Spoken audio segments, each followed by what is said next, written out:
hand over now to President to make his address. Hi everyone. First of all, for all the Islam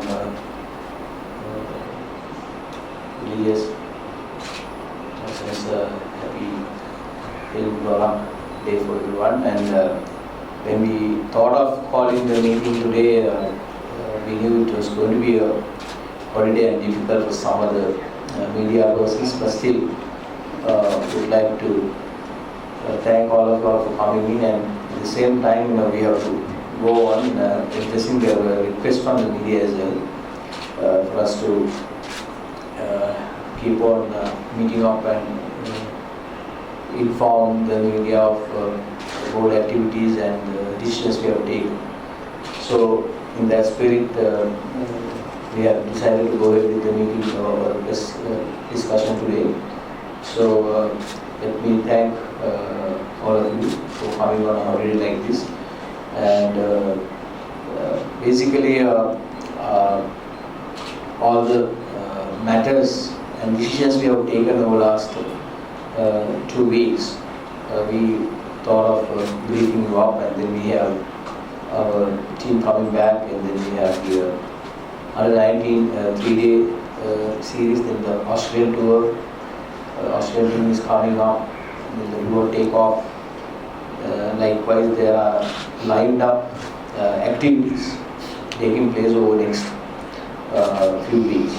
Virtually every week we will have a press briefing, which we will be able to meet us up. So therefore, from the management point of view, we thought of meeting along today. So from that point onwards, major decisions, I thought I'll leave the media to ask the questions with regard to ICC and ACC matters.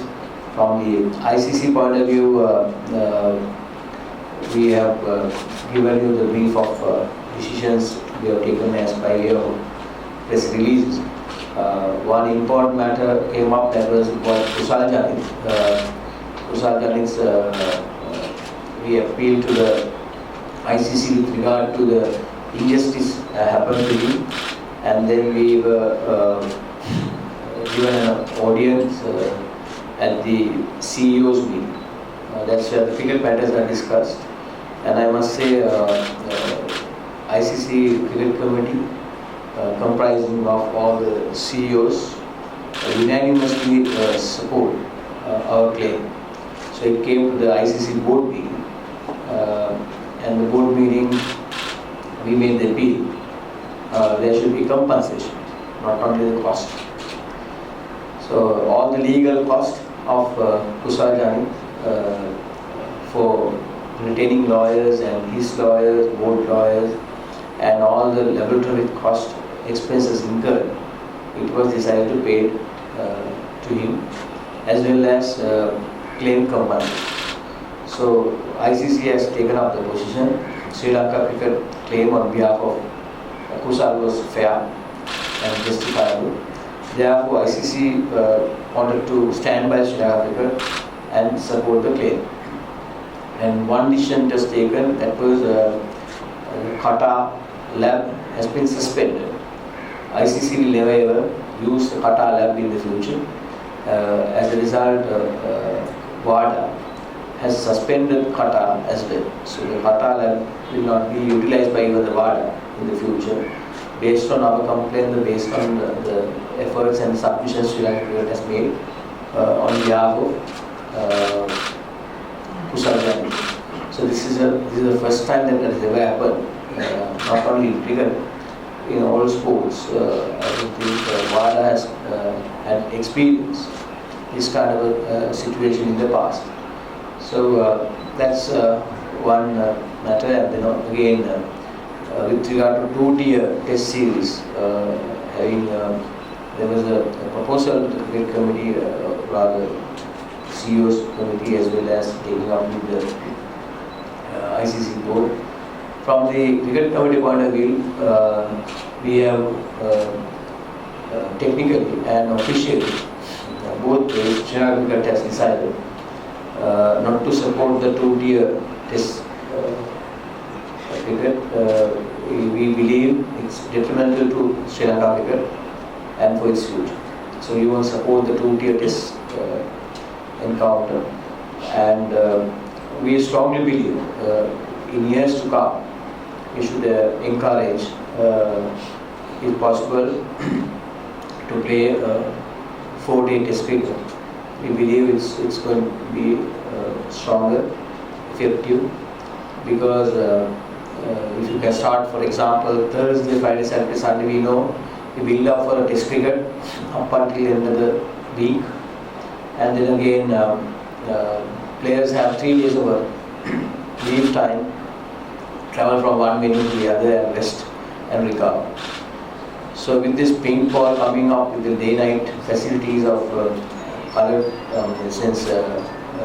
flood-treated test cricket, so we can easily extend an additional another 45 minutes or so, which will give you easily 4 days to comprise of 400 overs a match. So we believe in the long run encourage flood-treated test cricket, as well as try to reduce it to 4 days if possible. That those are things that we have discussed. We are still articulating it. Final decision has not been arrived yet. So ICC point of view, we have released the information. We can always expand on further as the day goes by. Asian cricket point of view, it's very important for Sri Lanka cricket. We offered the ACC to have their head office in Colombo, and ACC Executive Committee comprising of 4 full members, presidents, and the ICC Associate Member Representative Executive Committee unanimously decided to support the Sri Lanka as a venue, to be the next ACC head office. So we are so happy. Executive Committee of ACC has decided unanimously to support the ACC head office to be in Colombo, and this will be ratified at the ACC AGM on the 21st of August in Colombo. So that is something which we have put a bid to it, in the sense Sri Lanka made a proposal, and we went before. We had 3 countries, actually 4 countries: Singapore, Mauritius, Dubai, and Sri Lanka. Out of the 4 venues, it was decided to have the Sri Lanka as the ACC head office or the future center of Asian Cricket Council in Colombo. I must say, mainly it was due to the tax concessions and the difficulty in tax benefit. That's the reason we went to Malaysia, and also to host the Asian Cricket Council in Singapore in the past. But we made about 3 submissions to Sri Lankan government. The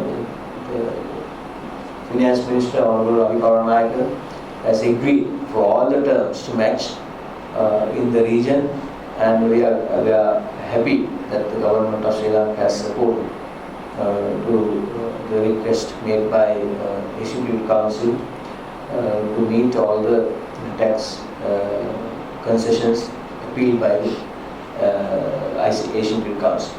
So that's going to be a huge boost to Sri Lanka cricket and for our future stability in all form.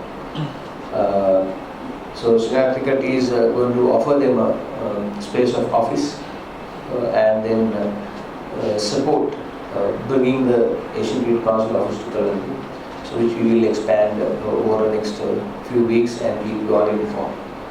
So then of course I think I will wait for the media to come back to me with any questions to ask. And go on with inviting our ICO. So the President thought it might be good just to give you a brief update on what I've been doing and what we've been trying to do in the high performance department throughout the system, and have an operational review of what we currently deliver. So first of all, with regards to national teams, we were looking at preparing our players for the various tours, and it's been a very busy period with getting our white ball players ready to go to England, to get our A team as a squad ready to move forwards, our development squad, which currently has about 2 weeks to go till they go to South Africa, and our under-19 team that has a very busy period, first of all playing here against South Africa and then off to England. These sessions were basically group net sessions and one-to-one sessions with specialist skills coaches. What else have I been doing? I've been going around watching a lot of cricket, so wherever there's been trial matches or test matches, I've been watching. So I've watched quite a lot of the under-19 cricket, which has been really exciting, and I think we've got a number of young players in there that have got big futures in the game in Sri Lanka, so that's good for everybody. I've attended various national selection meetings, but mostly the development squad and under-19s recently, because a lot of the national stuff was, or senior team was already sorted. And ultimately planning for the big series that we've got coming up in Sri Lanka against Australia. We've grown forward, been in constant communication about making sure we have in place what he requires for the players in preparation. So they will report back and start on the 13th with nets at Ketarama, and then the plan is to have two two-day games prior to that first test match. So the coaching evaluations, that was a pretty busy time for me and the other people involved in that process. We wrote job descriptions about what we wanted from those roles, and then we went through a process of evaluating about 50 applicants for those two areas. We've got 26 district coaches already in place, so we need to find 14 new coaches. And we need to appoint 10 provincial coaches. That whole process has gone through, so everybody's been evaluated, and now we're just getting to that final stage of appointing people in the right areas. Ongoing, we're reviewing the SLC coaching structure. The really important thing here is that we're putting people in the right places and identifying the needs of Sri Lankan cricket going forwards. Also, we're developing a playing and coaching philosophy for all teams under the national team. I think it's really important that we're all on the same page. There have been times, in my experience, that you get coaches who just focus on winning because they think that that's the only way that they can get up the ladder to become a national coach. Where we're looking at is it's really important to develop individual players for the national team.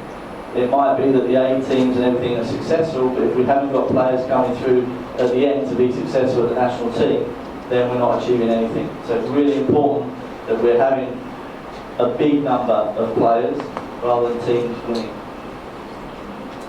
And then finally, we've been working on some coaching workshops for coaches. That started recently with a spin bowling workshop at Ketarama. With all club coaches coming in. We had 24 coaches coming in for that one, and that was well received.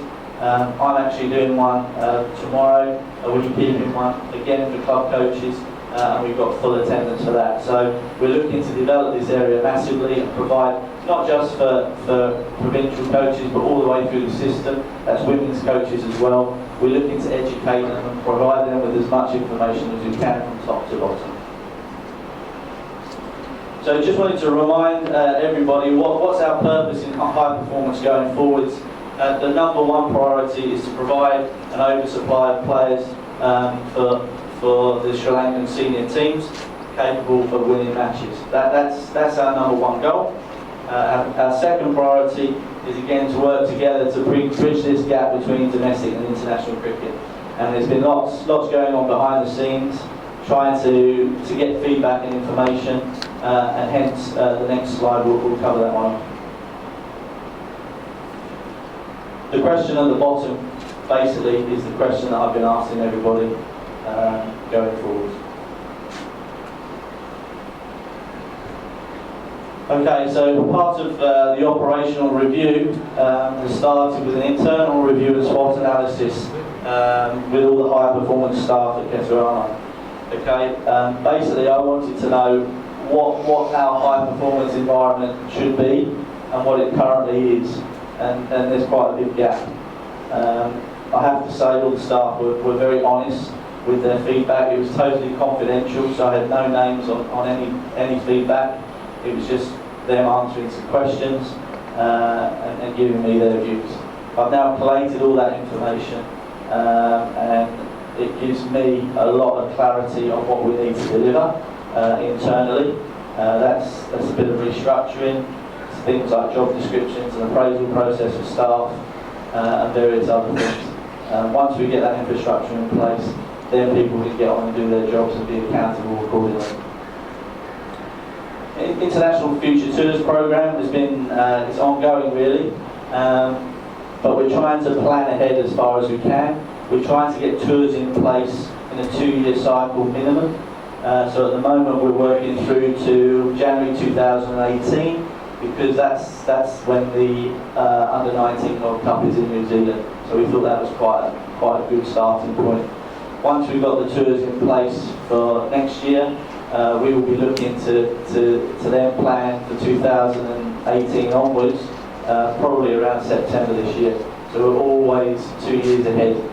So that allows everybody, players, selectors and admin staff, good opportunity to get things in place, plan accordingly, but more importantly allow the players good preparation time, because I think that's one area that we've been struggling and may be part of the reason why we've had a mass amount of injuries in the last few weeks.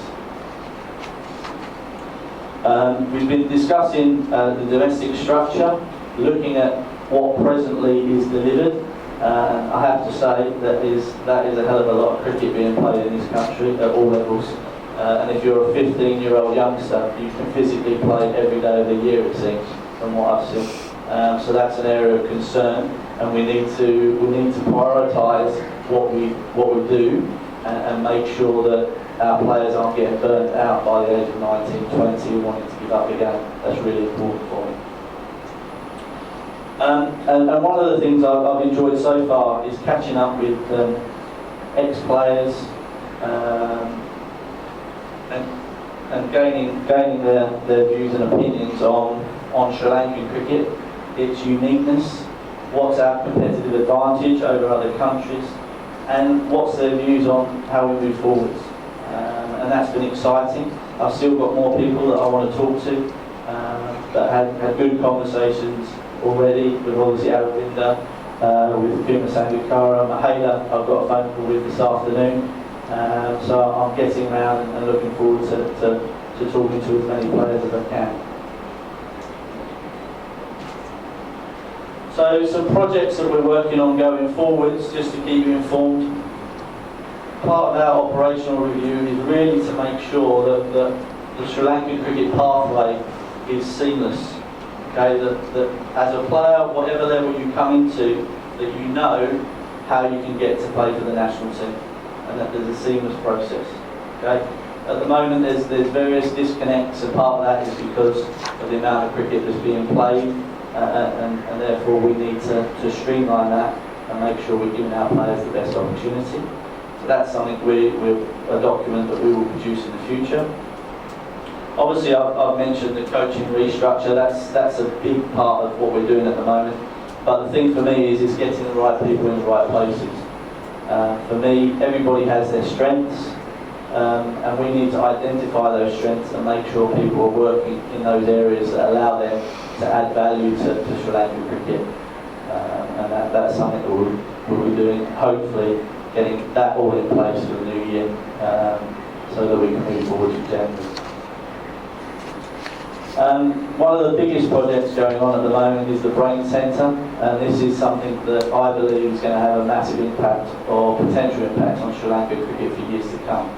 a lot of time and investment has gone in here, and Aravinda De Silva, the cricket consultant, has backed this 100%.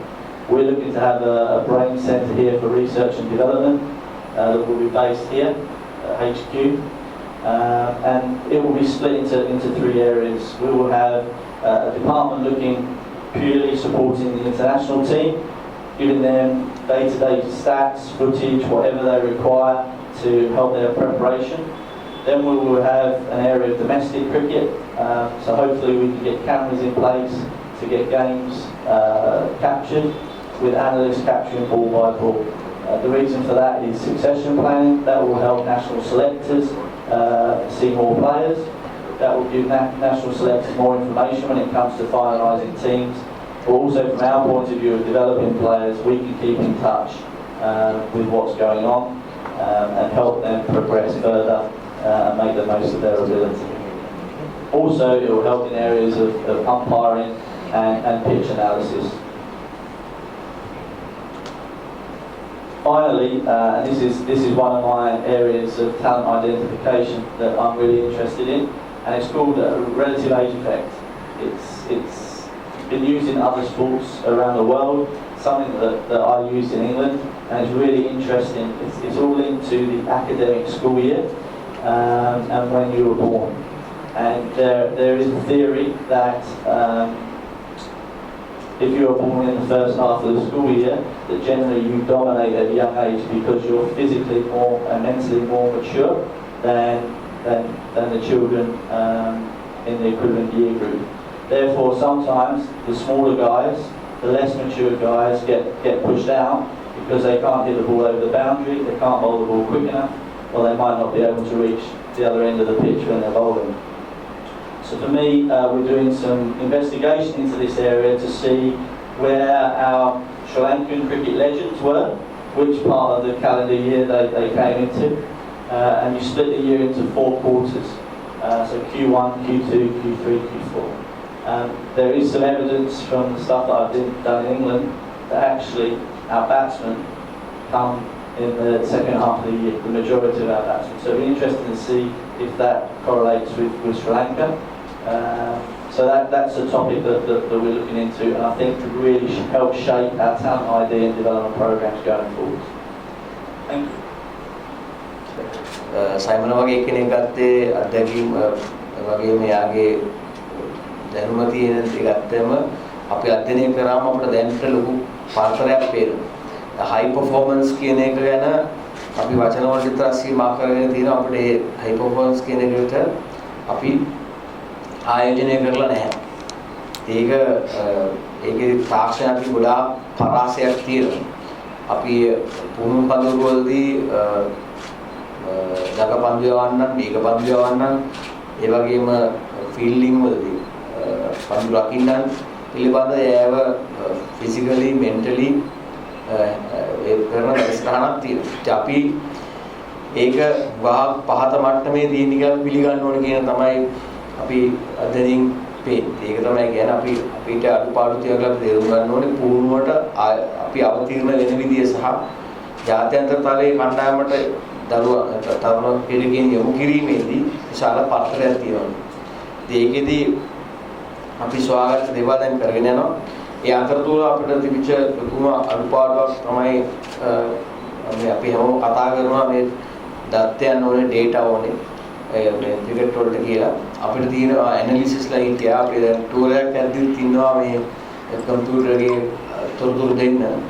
හැබැයි ඒවා කොච්චර දුර project ගන්නවද, කොහොමද ඒවල් පරිහරණය කරන්න කියන එක පිළිබඳ ඒකේ අපිට ගබඩාව නැත්නම් එහෙම තැනක් අපිට පැහැදිලිව තිබුණා. නිසා මම යෝජනා කරා අපිට බ්‍රේන් සෙන්ටර් එකක් එහෙම නැත්නම් බුද්ධි කේන්ද්‍රයක් අපේ ක්‍රිකට් වලට අවශ්‍යයි.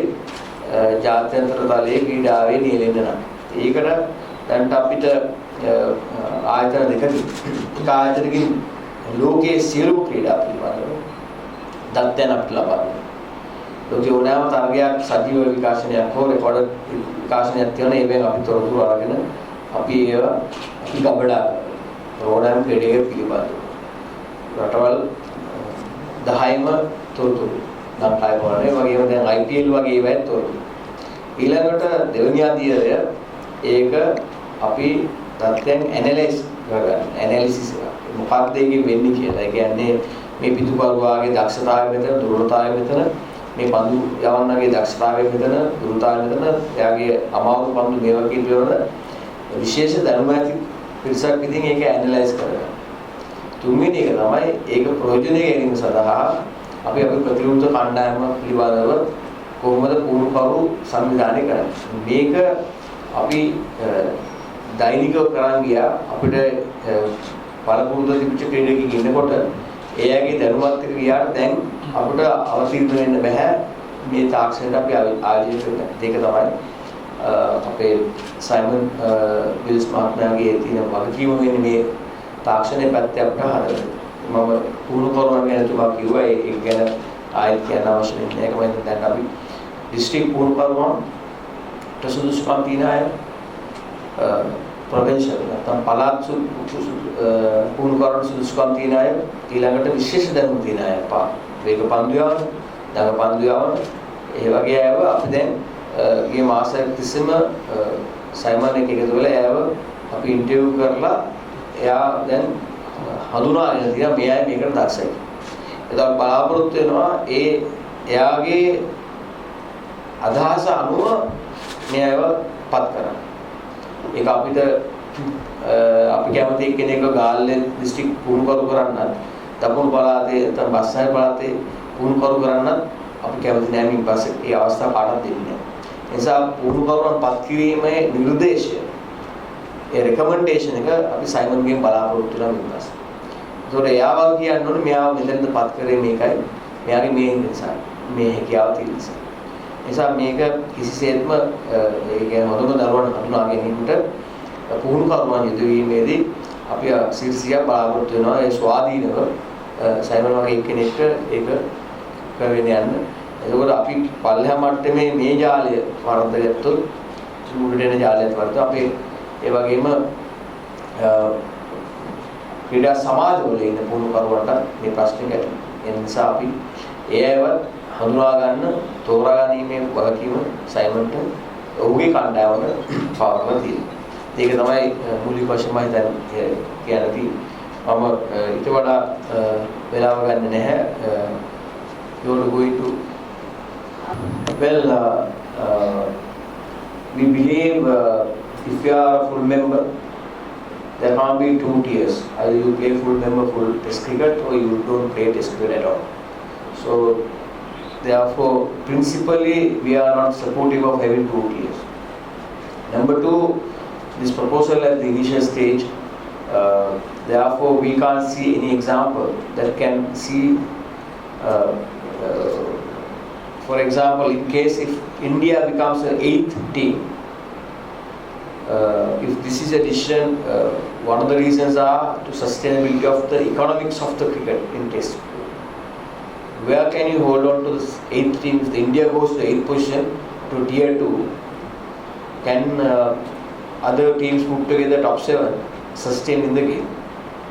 So there are so many areas which is not very clear. And from Sri Lanka cricket point of view, we don't believe in two-tier structure in test cricket. We can't see any benefit for us, even for the game, neither to the players. So we can't see any reason why we should support. We can't see a single reason how important it is for us to go for a two-tier. We are not convinced. Ashley can discuss CEO meeting but Ashley තමයි සභාවට උනේ අනිත් රටවල් මේකට විරුද්ධ එකවුන් නැති කට්ටිය ගැන. There are few countries who were supportive of it. There were few countries who was opposing it. It's still in the discussion stage. So basically, we have opposed it. We have said that in principle we are not in agreement to it. Just on Kusal's case, the ICC has guaranteed that a sum will be paid, and if so, what's the figure that we settled on? He's expected to come back day after tomorrow. I want to talk to Kusal first. And definitely all the cost has been agreed upon. and plus a certain amount of money they have agreed as a compensation. From Sri Lankan cricket point of view, we want to discuss this with Kushal once he return, and then we will make our submissions direct to the ICC. So ICC and Sri Lanka is together in this right now to claim money from WADA, and the money is ultimately coming from WADA to the ICC, through ICC to Kushal. So I'm sure it is a compensation never ever in the history of world cricket has given or paid to anybody. So this is a very first time. So I think we are happy with the way it's progressing. And just on the two-tier system again, I think part of the reason is they want to introduce one or two other nations to two-test cricket. Without two-tier system, how do you envision the game growing beyond the current test nation? You mean to say countries like Afghanistan, how can they play test cricket? If somebody wants to come up, they can come up, that's not a problem. That is the way Bangladesh came up, how Sri Lanka came up, Zimbabwe came up. But that doesn't mean any country should go down. So therefore, we feel if you make it top 7, or we are starting with reducing the bottom 3 means you are virtually relegating 3 teams to a different level. So if you want to take new countries to top 10 level, that is a different effort we must make. We made the same effort for almost 20 years with regard to Bangladesh. So that's a very successful story. So as Sri Lanka. So similarly, we must invest into the game. That doesn't mean we should relegate. That's our position.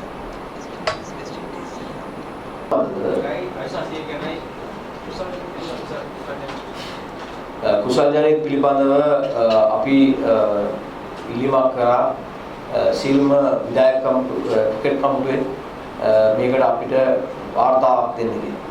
ඒ වාර්තාව අනුව අපි ඉදිරිපත් කරා මේකට ලොකු අසාධාරණ අයිතියක් ක්‍රීඩකයෙක් හැටියට සිද්ධ වුණා, ක්‍රීඩාවට සිද්ධ වුණා, ලංකාවේ ක්‍රීඩාවට සිද්ධ වුණා කියන්නේ. ඒ නිසා ක්‍රිකට් කමිටුවේ තීන්දුව උනේ ඒ ඉල්ලීම සාධාරණයි. ඒ රැස්වීමට SLC ළමයා සහභාගී වුණා. ඊළඟට අපිට අධ්‍යක්ෂක මණ්ඩලයේ ICC එකේ නැත්නම් ජාතික සම්මේලනයේ අධ්‍යක්ෂක මණ්ඩල රැස්වීමේදී මේකෙදී අපි දැඩි ඉල්ලීමක් කරා අපිට මොහු වෙනුවෙන් වෙච්ච වන්දි මුදල ලබා දෙන්න සිද්ධ වෙනවා. ICC එක අපේ ඉල්ලීම එකඟ වුණා. එකඟ වෙලා සම්පූර්ණ සහයෝගය දීලා සියලුම ගිය මුදල් එහෙම නැත්නම් ඔහුට වෙනින් මේ කරන ලද සියලුම නීතිඥ ගාස්තුන් වෛද්‍යවරුන්ට වගේම මේ වගේම තාක්ෂණය සඳහා වෙන් කරපු මුදල් එක එක අපි පාවිච්චි කරපු ඒ ලැබ්ජල රිපෝට් ඒ සියලු වෙනින්ගේ වැය කරපු මුදල් ලබා දෙන්න ඊට අමතරව මුදලක් කුසල්ට ලබා දෙන්න ජාත්‍යන්තර සම්මේලනයේ සියලුම සමාජිකින් එකමතිකව තීන්දුව කළා. ඒක අපිට හොඳයි.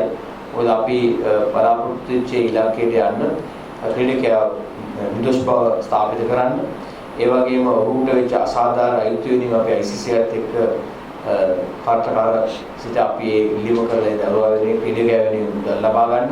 ඒ වගේම ඔහුට නැතිවෙච්ච කීර්තිනාමය, ඒ වගේම ඔහුට වෙච්ච අසාධාරණ වෙනුවෙන් වන්දියක් ලබා ගන්න ලැබීම ගැන අපි සන්තෝෂ වෙනවා.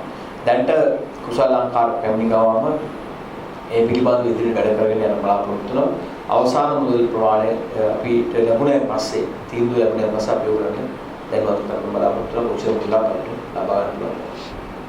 ආසියානු ක්‍රිකට් සම්මේලනය දැනට තිබුණේ මැලේසියාවේ, ඒ වගේම සිංගප්පූරුවේ අපිට ලොකු ලාභ වශයෙන් ලැබුණ මුදල් ප්‍රමාණයක් සිංගප්පූරුවේ ඒ කියන්නේ බදු සහ ඉතින් ආසියාවේ රටවල් 21ක් තියෙන විශාල සම්මේලනයක් ආසියානු සම්මේලනයේ ප්‍රධාන කාර්යාලයේ පවත්වගෙන යන්න අපි ලංකාවෙන් ඉල්ලීමක් කරා. රටවල් 4ක් අතර කියන්නේ දුබායි, ඒ වගේම මොරිෂස්, සිංගප්පූරු සහ ලංකාව අතර තිබුණේ ඩිලොයිට් ආයතනය විසින් මේ ගැන අධ්‍යයනය කරලා වාර්තා කරනම අපිට බදු සහන දීමේ අවස්ථාවක් තිබුණා. මේ බදු සහන අපි රජයේ මුදල් ඇමතුමායක රැස්වීම 3ක් තියලා එකඟතාවයකට ඇවිල්ලා එතුමාගේ එකඟතාවය ලැබෙච්ච නිසා ඩිලොයිට් ආයතනය ආසියානු පිරිස් සම්මේලනයට දැනුවත් කරා පොදුම අවස්ථාවක් තියෙන ලංකාවට මේක ලබා දුන්නා. ඒ නිසා අපි සන්තෝෂ වෙනවා අධ්‍යක්ෂක මණ්ඩලය ආසියානු පිරිස් සම්මේලනයේ ඒකමතිකව තීන්දුව කරා අගෝස්තු මාසයේ 20 වෙනිදා තියෙන මහා සභාවට අධ්‍යක්ෂ මණ්ඩලයේ එකගයි කියලා ආසියානු සම්මේලනය ලංකාවට ගියේ. ඒක අපිට බොහොම සන්තෝෂයි. ඒ වගේම මහා සම්මේලනයේදී අනුමැතිය ලැබුණාට පස්සේ ලංකාවට ආසියානු සම්මේලනය පැමිණෙනවා. නැත්නම් අඩු වශයෙන් අවුරුදු 10ක් කාලයකට අපිට සම්මේලනය මේ රටට ලබා ගන්න පුළුවන්. සම්මේලනය කියන්නේ ආසියානු සම්පූර්ණ ආයතනය මව් ආයතන නැත්නම් හෙඩ් ඔෆිස් එක ප්‍රධාන ආයතනය ලංකාවට අගෝස්තු මාසෙන් පසු අපිට ගෙන ගන්න අවස්ථාවක් ලැබෙනවා. මූලික වරද කරලා තින්නේ කටවල තියෙන ඒ ලැබ් එකේ. ඒ ලැබ් එක දැන් ජාත්‍යන්තරයෙන් ඒක බ්ලැක් ලිස්ට් කරලා ඊපස්සේ කවදාකවත් වාඩා ආයතනයත් එයාව පාවිච්චි කරන්න නැහැ කියන තීන්දුව අරන් තියෙනවා. වාඩා ආයතන පිළිගත්තා එයාගලන් අනුමැතිය අනුව පත් කරලා තියෙන ආයතන වරදක් කරා. එතකොට අපි ICC එකයි තීන්දුව කරා සම්පූර්ණ සහයෝග ICC අපිත් එක්ක හිටගෙන ඒ වන්දිය වෙනුවෙන් ක්‍රියාත්මක වෙනවා. ඒ නිසා අපි මිලියන 13ක් වගේ මුදලක් මම හිතන්නේ අපිට වැය වෙලා තිබුණා. ඊට අමතරව කුසල්ටත් විශාල මුදලක් වැය වෙලා තිබුණා. ඔහුගේ වියදමින් මුල් කාලේදී වැය වෙලා ඔහුටත් නීතිඥ මහතුරු හිටියා. මිලියන 35ක් වගේ මුදලක් මම හිතන්නේ අපිට මුළු වටේ වැයවීම පිළිබඳව ඒ කියන්නේ ලැබ් වලට එංගලන්තයේ ඕස්ට්‍රේලියා එංගලන්තයේ ඒ ඔහුගේ ගොඩක් අපිට වියදම් කරනවා. ඉතින් ආවම මුදලකට ලක්ෂ 350ක් නැත්නම් මිලියන 35ක් වගේ මුදලක් අපිට කුසල් වෙනුවෙන් කුසලුත් පාලක මණ්ඩලය මූලික වටේ අපි වැයවීමක් කළා තියෙනවා. ඒතර අපි බලාපොරොත්තු වෙන ඒ මුදල ඊට වඩා වැඩි මුදලක් ඊට වඩා ලොකු මුදලක් බලාපොරොත්තු වෙනවා උට වෙච්ච බන්දියක් හැටියට. ඒ නිසා පළවෙනි වටේ ඒ සීලුම මුදල් අවම වශයෙන් 350ක් මුදල අපිට ලැබෙනවා. ඒක ගැන ප්‍රශ්න අපි ඒකට සෑහෙනපත් වෙන්නේ නැහැ. ඒ නිසා මම බලාපොරොත්තු වෙන මුදල අනාගතයේදී ඔඩෙච් අසාධාරණ මුදල ලබා ගන්න. මේ අත්දැකීම ICC-ටත් නැහැ වාඩයකටත් නැහැ. ඉතින් වාඩයක පිළිගත්තට පස්සේ අපිට අවශ්‍ය වන්දිය සහ අසාධාරණ වෙච්ච සාධාරණයක් වෙනවා නම් අපිට එතකොට අපි මේ ආයතන දෙකේ අනාගතය ICC ආයතනයේ වාඩා ආයතනයේ අනාගතය ගැන කල්පනා කරලා අපි ස්වයං ගැන හිතලා තමයි වැඩ කරන්නේ.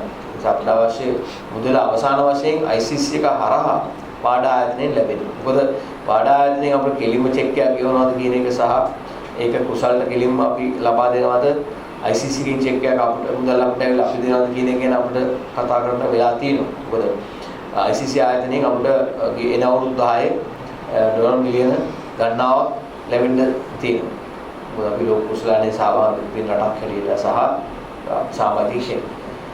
ඒ නිසා ක්‍රමවේදී අවසාන තීන්දුවක් ගත්ත නැහැ. කෙසේ වෙතත් අවසාන ඉලක්කය කුසල්ට සාධාරණයක් ලබා ගන්න. ඇත්තටම මම ප්‍රශ්නේ කරගත්තා ICC එකේ කොහොමද මේක බාධකෙන් ක්ලියර් කරන්නේ? ඒක නඩු මාර්ගයෙන් කියලා ක්ලියර් කරන්න නැවත නැත්නම් මුචුලි ඇක්ටිව් වෙලා තියෙනවද බාධකෙන්? වාඩයක පිළියර ගැන තියෙනවානේ. ඒ නිසා අපි නඩුවකට යන්න වෙන එකක් නැහැ කියලා අපි විශ්වාස කරනවා. ඔබතුමාට මට තේරුන්නේ නැහැ සමහරවිට. මම හිතනවා මේ අපි නඩුවකට යන්න වෙන එකක් නැහැ. සාකච්ඡා මට්ටමින් අපේ ඉල්ලීමට සාධාරණ එකක වුණොත් ගම ඊළඟ මුදලක් ගන්න පුළුවන්. Take to protect the players from injuries. One of the first things that we've done recently, which got the backing of the management here, is that we've asked the national selectors to pick their squads a lot earlier. One of the recent things has been that squads have been announced quite late, and in some cases players who've not been in the system at all have been selected and therefore in no physical condition at all. So for me, you're increasing the chance of injury. I'm not saying it will definitely not happen, but for me, if we can have players for a month before a tour, minimum, then we've got a chance of getting them physically fit and also working on those skills, because one of the key areas in England was that we dropped around 20 catches in that test series, 15 in the outfield and 5 behind the wicket. We can't afford to do that, so the combination of getting our players fitter preparing over a longer period, hopefully will give us a better chance of having our number one team on the park for longer. To be fair, I don't actually know the detail of Angelo's injury. Obviously, as a leader, he wants to be out there with his team, and it's been quite a tough time for the team. So I think if he wasn't there, then some people would be saying that he would be not supporting his team. So for me, I think it shows his leadership. You know, he wants to be out there, and he will try to do whatever he can. Obviously, he wasn't 100%. Everybody knows that. But for me, you know, a 70% fit Angelo Matthews is a good player. Absolutely, he's been working really hard over the last 4 weeks since I've been there, and we've been working on a couple of little technical modifications that we hope can help him. I'm convinced, or we're convinced, that his off spinner and his top spinner are in good shape. I think the only question is the Dujra, but until we get that filmed, which actually we're going to do a little bit this afternoon with some technology, and see where the Dudra's at. But the naked eye, I think, is a tough one to call that at the moment, but he's certainly improved from where he was last called, yes. Yeah, there is. We're waiting on the national fast bowling coach to come back from England. And then we're going to sit down and discuss a possible way forwards. At the moment, obviously, it's quite a tough time for Oranga, so we're just allowing him a little bit of downtime, get away from the game, and then when the guys are back from England, we can develop a plan of moving forwards. පන්දු රැකීම සහ පන්දු එළඹීමවල සෑමට පත් වෙන්න පුළුවන් කමක් නැහැ. නිසා මේ තරගාවලිය පුරාවට ඊට වඩා දක්ෂතාවයන් අපිට පැහැදිලිවම පෙන්වන්න පුළුවන්කම තියෙනවා.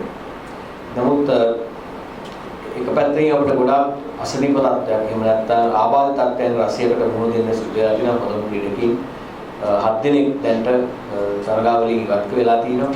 ඉතින් ඒකට තාක්ෂණ හේතුන් රාශියක් තියෙනවා කියලා තමයි අපි හිතන්නේ. ඒ පුහුණු වෙන හැටි, පුහුණුවට අවතීර්ණ වෙන හැටි, අවතීර්ණලා පුහුණුවකට ක්‍රියාත්මක කරන පිළිබඳව ඊට වඩා විද්‍යාත්මක පැහැදිලි වෘත්තිමය තත්ත්වයකට අපි ගෙනියන්න වෙනවා කණ්ඩායම.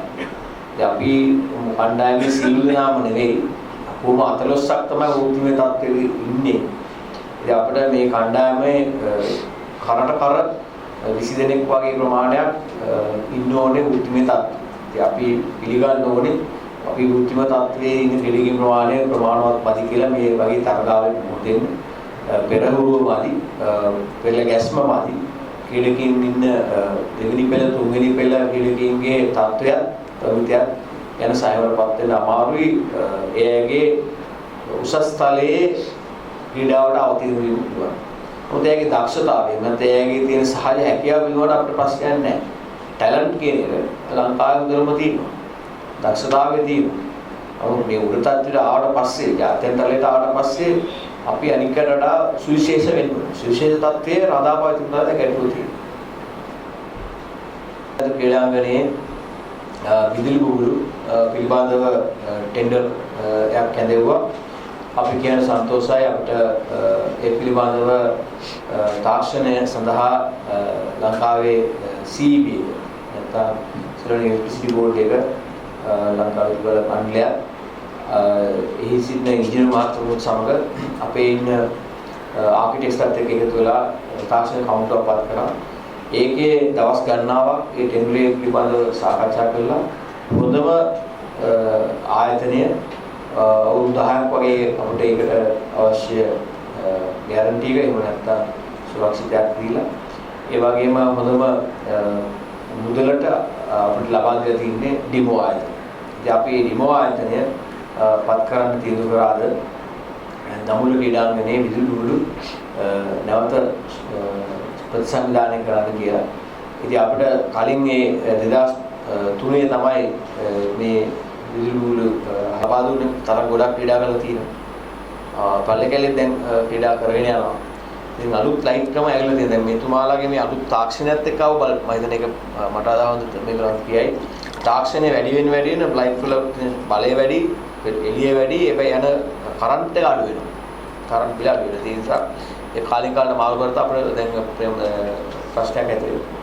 ඉන්ටර්නෙට් ව්‍යාපෘති නැවතුවා කියලා ඒ ව්‍යාපෘති අවස්ථාව නෙවෙයි තියෙන්නේ ඒ ව්‍යාපෘති හරියට කරන්න යන්නේ.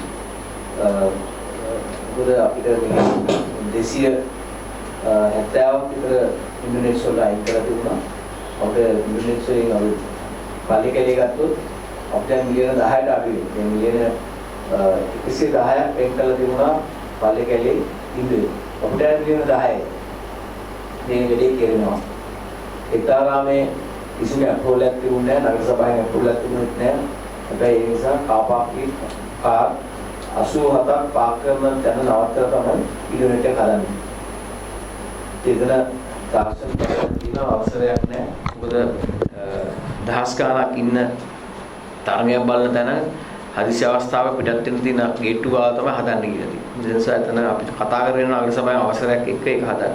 අපිට අවශ්‍යයි පිනුම් තටාකයක්, අපිට අවශ්‍යයි ඉන්ටර්නෙට් එකක් කෙතරම් අපි ඒක හදන්න ඕනේ. හදනවා. නමුත් මුදල 40ක් විතර වැඩි දැන්ට වෙන් කර තියෙන මුදල කියලා තමයි අපිට දැන් තේරෙන්නේ. දැන්ට අපි ඔයගොල්ලන්ට වාර්තාවක් තව මාසයක් විතර ඇයි තියෙන කඩදාසි හොයාගන්න අමාරුයි. මිලියන 200කට වඩා ප්‍රමාණයක්. මම බොහොම පැහැදිලිව කියනවා. ගිය අවුරුදු 5ක වගේ කාලයක් තුල වැය කළ තියෙන මුදල මිලියන 200ක් වගේ මුදලක ඉංජිනේරු මහත්මයා විසින් අනුමත කරලා තියෙනවා මේ පාලක මණ්ඩලය හිටපු.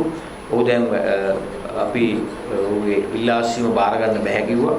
දැන්ට අපි සලකන්නේ මෙහි වැඩ තහනම් කරපු කෙනෙක් හැටියට අපිට ගැටලු රාශියක් තියෙනවා. ඉතින් මිලියන 50ක් කියලා වැඩට අපි දැන් බලුවා මිලියන 10ක්වත් යන්නේ. සමහර තියෙනවා work in progress කියලා අවුරුදු 4-5 ගාල්ල ක්‍රීඩාංගණයේ තියෙනවා work in progress කියලා සල්ලි අනුමත කරලා ගෙවලා තියෙනවා work in progress. ඉවර කරලා hand over කරලා. ඉතින් අපි ඒ ගැන වෙනම සාකච්ඡා කරන්න බලාපොරොත්තු වෙනවා. මොකද අපිට මේකේ සම්පූර්ණයෙන්ම අපි දැන් අරගෙන තියෙන්නේ ඉන්ජිනේරු ආයතන පත් කළා. අපි ඒ ශේෂ්ත්‍ර පිළිබඳ විශේෂ දක්ෂතාවයේ දැනුම තියෙන අයව තමයි දාලා තියෙන්නේ. මේක ඇතුලේ තියෙන ඉන්න ඉන්ජිනේරු මහත්වරුන් එක එකතු වෙලා තමන්ගේ ඕන ටෙන්ඩර් එක කරන්න දැන් බෑ. අපි ඒක නවත්තලා තියෙනවා. ඒක සමහර අයට හරි අමාරුයි වෙන්න පුළුවන්. අපි ඒක මම හිතන්නේ බොහොම කූට වංචා කරන්න පුළුවන් ක්‍රමයක්. දැන් මේ ආයතන ඇතුලේ ඉංජිනේරුවෝ ඉඳගෙන ඒගොල්ලෝම එස්ටිමේට් හදනවා මිලියන 8යි කියනවා. ඊට පස්සේ මිලියන 7කට ටෙන්ඩර් දෙනවා.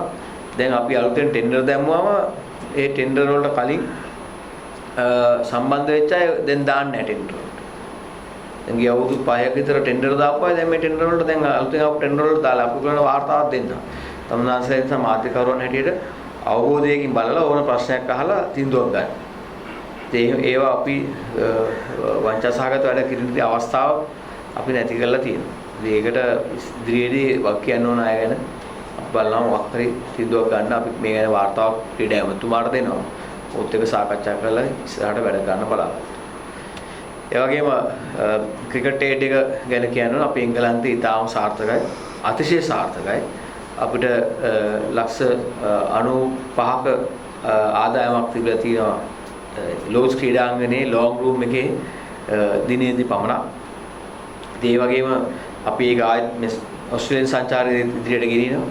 සවුත් ඇෆ්‍රිකාව වල ටූර් එකේදී අපි සවුත් ඇෆ්‍රිකාවලදී ඒක කරනවා.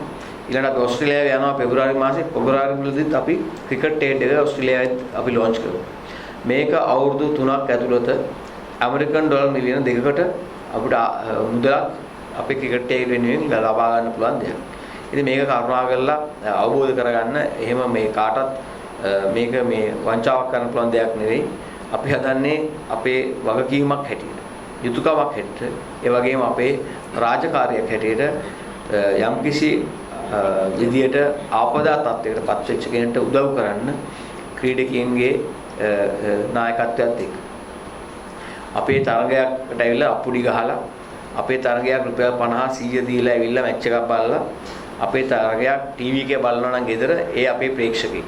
ඒතර යාට ගම් වතුරකට ප්‍රශ්නයක් කියලා තියෙනවා නම් ඔහු සුනාමියට අහුවෙලා තිබුණා නම් ඒක අපිට හැංගීමක් තියෙනවා. ඒ අය වෙනුවෙන් පෙනී සිටින. ඒ වෙනුවෙන් බොහොම සත්භාවයෙන් කරන වැඩසටහනක්. ඉතින් ඒකෙදි මේක අසාර්ථකයි කියලා කියනවා කියන්නේ සත්භාවයේ අසාර්ථකයි කියන දෙයක්. ඒ නිසා අපි මේ වැඩසටහන දිගටම කරගෙන යනවා. ඒකට තම ඔයගලන්ට දැනුවත් කරන්න ඔයගලන්ට මහට අදහසක් තියෙනවා අපිට ඉදිරිපත් කරන්න. නමුත් ඒ ව්‍යාපෘති අසාර්ථකයි කියලා කියන්නේ අදහසක් ඇති කාගේ හරි. මොකද ක්‍රිකට් ඒඩේ ගිය පාර වහන්න මහන්සි වෙච්ච කට්ටියක් ඉන්නවා. ඒ මහන්සි වෙච්ච නිසා තමයි සීනි ගමක් ඇති වෙන්නේ. තව සීනි ගම හදා ගන්න බෑ අනික් අයට ක්‍රිකට් ඒඩ් එක ආවොත්. ඒ නිසා මේ ලංකාවේ අපිට උදව් කරන්න එන ජාත්‍යන්තර ආයතන හරවගෙන ගිහිල්ලා එක එක්කෙනාගේ පෞද්ගලික ව්‍යාපෘති කරනගෙන අයට මේක නවත්තන්න ඕනේ. ඒ නැත්තු නැත්නම් එයාගේ පෞද්ගලික ව්‍යාපෘති කරන්න බෑ. ඉතින් මම ඒව ගැන උනන්දුවක් නැහැ. අපි අපේ වගකීම කරගෙන යන්න ඕනේ ක්‍රිකට් පාලක මණ්ඩලයේ ක්‍රීඩාව වෙන. ඉතින් ඒක මම හිතනවා ඔයගලන්ට ඕනෑම ඒ ගැන අදහසක් ඉදිරිපත් කරන්න අයිතියක් තියෙනවා. නමුත් ඇත්ත තොරතුරු තමයි අපි කියන්නේ දැන් ලබන සතියේ අපි කඩුවෙලටත් ඒ වගේම අවිස්සාවෙල්ලේ හානියටපත් වුණ අර අපේ ආයුධ ගබඩාවට නිසා අහිංසක මිනිස්සු ගන්නවා තාමත් බොහොම අඩු පහසුකම් එකේ ඉන්නේ. ඌඩාරම්ටත් අපි එතනට යනවා ක්‍රිකට් ඒඩ් එකකින් අපි ක්‍රීඩකින් ආවම. ඒ වගේම අපි නැවතත් කඩුවෙල අපි බාරගත්ත ගමක් තියෙනවා. අපි ඒ ගම් වතුරට සම්පූර්ණ උදව් කරා. දැන් ඊළඟ අධීරයේ ආයෙත් ඒ ගෙවල් වලට අඩුපාඩු බලලා උදව් කරන්න බලාපොරොත්තු වෙනවා. ඇන්ජලෝ මැතිව් සහ පිටිස ලංකාවට ආවට පස්සේ. ඒ නිසා ඒ ව්‍යාපෘතියට අපිට සහයෝගය දෙන්න කියලා මම නැවතත් මතක් කර සිටිනවා. August we are hoping to by that time to be ready with the office. If they approve, we will open the office. That's good for Sri Lanka.